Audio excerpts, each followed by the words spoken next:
What's up, guys? It's Sam here, and I wanted to talk about how you can increase your performance and your overall sense of well-being without taking any drugs, right? So this is something that I feel is completely neglected when it comes to the fitness industry. 100%.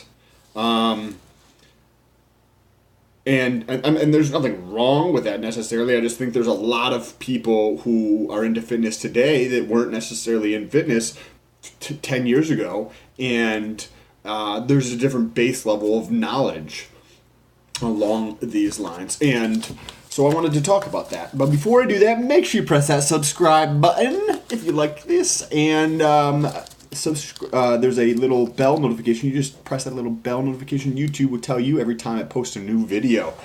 All right, with that being said, let's get into it. So, how can you increase your sense of well-being? Just like how you feel about yourself, just like in your mood, as well as increasing your performance. And I don't just mean your performance in the gym, your performance in life, like at work, pretty much in every single thing you do, because they kind of go hand in hand together, right? If you feel better about who you are as a person and just the overall sense of what you're doing in life, that kind of has a synergistic effect with other things in your life, like your performance in the gym, your performance at work, and probably how you're feeling in your relationship. With that being said, let's get right into it. I eat about 3 pounds of meat per day. So I just finished my meal prep. I have a pound of ground beef. I think it was, honestly, I'm not sure. I think it was 73-23, which is 73% lean beef and 27% fat. I didn't use any olive oil to cook with or any Pam spray or anything. The fat is going to just be from the beef. I have a pound of ground turkey. I don't remember what that was. Maybe 90-10 or 85-15. I also have 12.5 ounces of chicken. And then 6 pieces of turkey bacon. So that's the different types of meat that I'm going to be having tomorrow. This is going to be at work.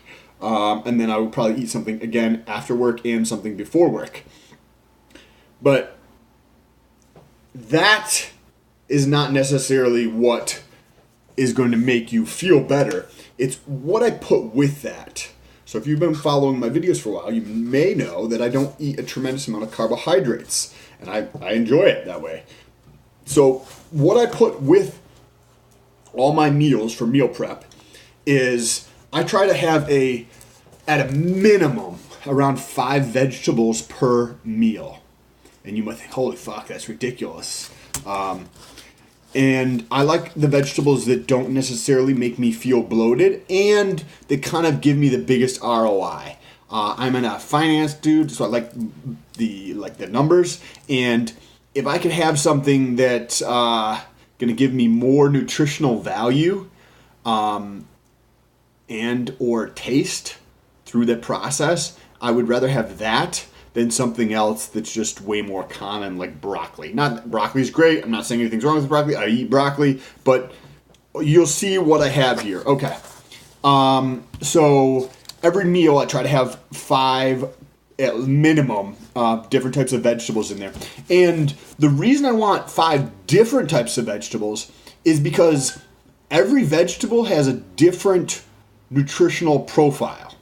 And that's basically just saying it has different nutritional content in it. Yeah, like no fucking shit, Sam, right?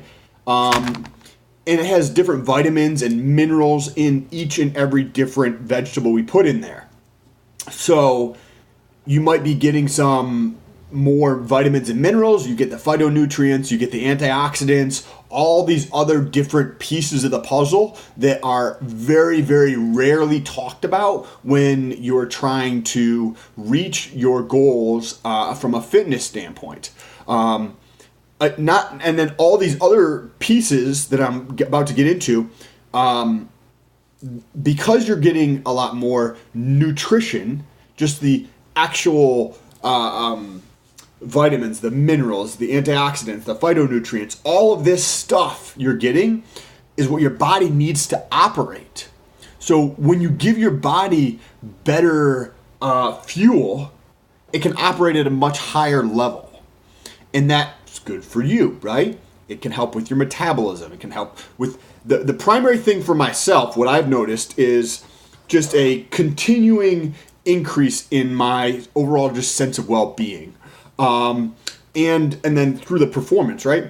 If you were to say, if your car were a very high performance vehicle and it required, 103 octane fuel for it, and you needed a certain viscosity level for your oil in there, and you were you wanted a certain ratio of water to antifreeze in your vehicle, and you were to take all of those and you shifted them, right? So instead of 103 octane for your oil or for your fuel, you were at 87. And instead of having, say, a 10 to 50-50 for your antifreeze to water, maybe you have a 9-to-1 ratio. And then instead of having a 530 viscosity level for your fuel, for your your oil in your vehicle, you have something that's way more viscous in your car. Now, will your vehicle still run? More than likely. Depends on how finicky it is, but more than likely it will still run. Can you still get it to go quickly? Yeah, probably. Can it still brake? Yeah, it can still brake. Can you still handle and have extreme acceleration? More than likely. Will it operate better if you put in the 103 octane and you use the correct oil and you use the correct mixture for your antifreeze?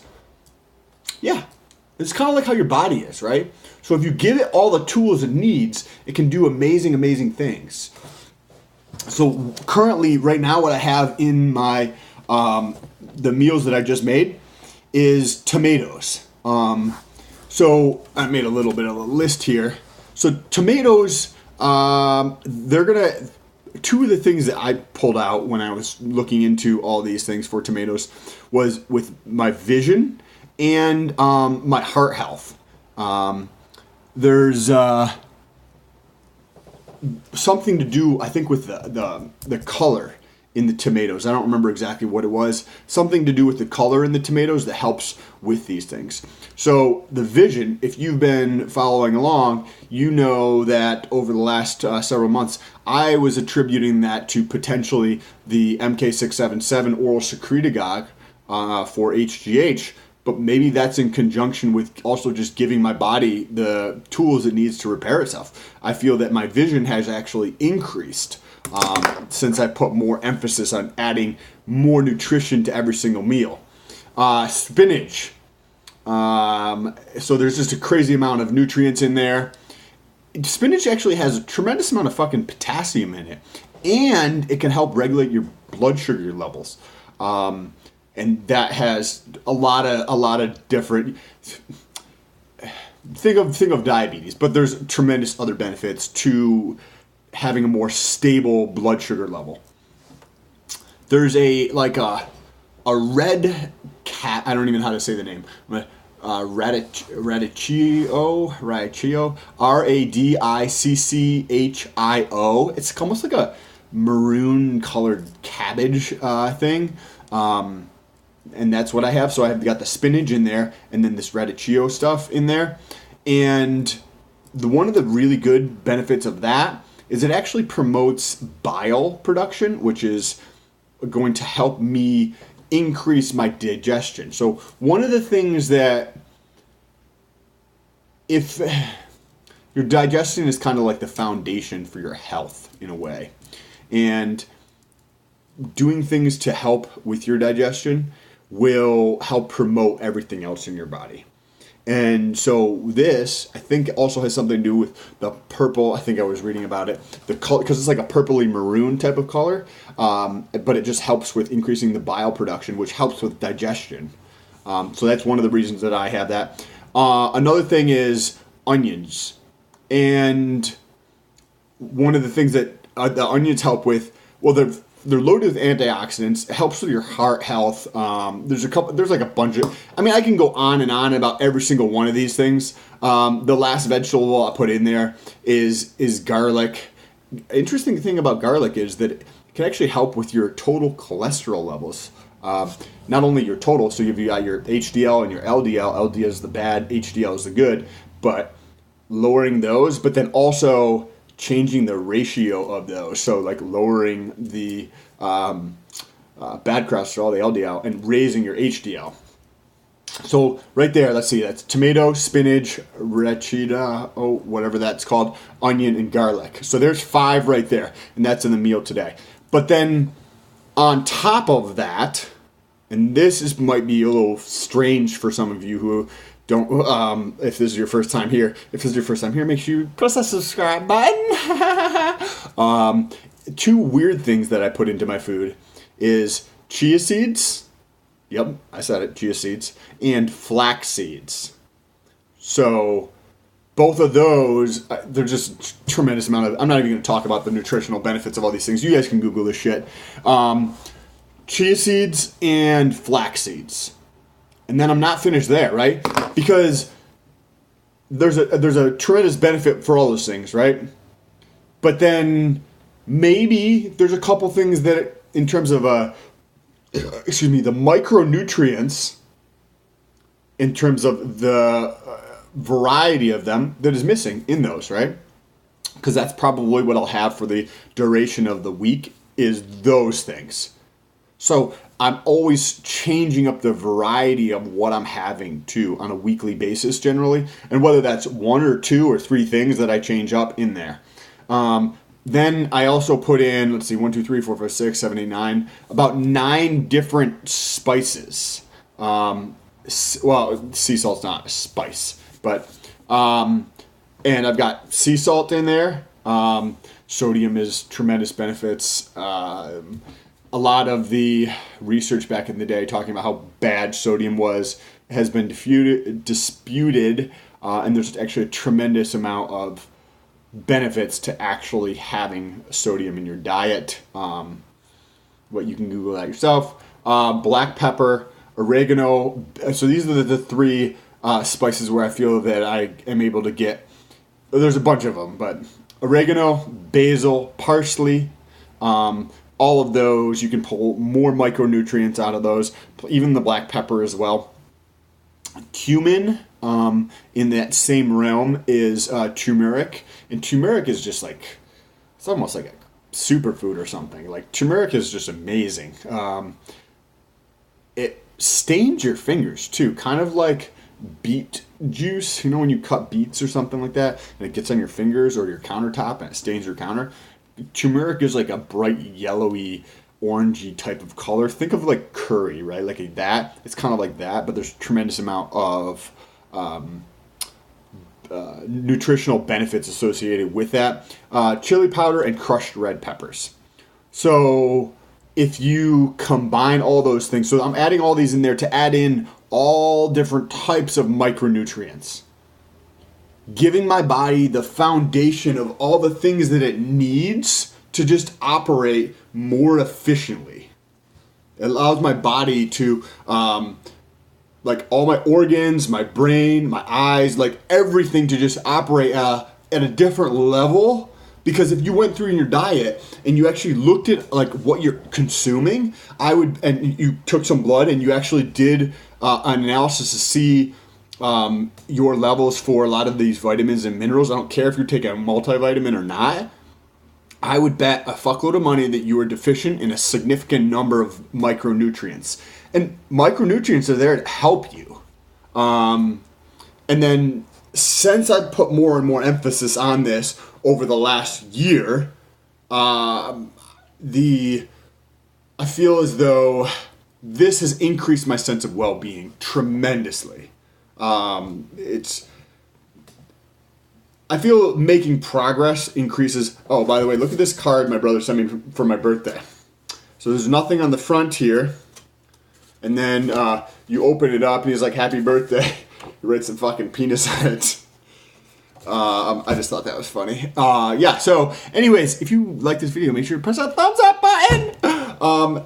Start considering some of these things when you go to meal prep and make your food in the future. A lot of these things can have a tremendous amount of benefits to you. Also, this is also why I do this in the gym too. All of the things I do in the gym are perpetually in motion, and the same thing with these. They may be consistent for a short period of time, and then it changes. And then, you know what I mean? On a weekly basis, the vegetables are changing. The spices will be changing too as I just go through the process, or I feel like having this. Oh, by the way, also, all 9 of those spices I put into my shit. So, sea salt, black pepper, oregano, basil, parsley, cumin, turmeric, chili powder, and crushed red peppers. All of those. Another side effect of all this shit is your food tastes way fucking better. My food tastes amazing. Well, you might not know how to cook, but if you start doing these things, it also helps you learn what flavors that taste good together and what flavors don't taste good together, what you personally like, and that kind of thing. But anyways, make sure you press that like button before going on to the next video, and come over to Instagram and say what's up. If you have any questions or there's anything I can do to help, come over to Instagram and say what's up. Have an awesome fucking night, and I'll talk to you soon.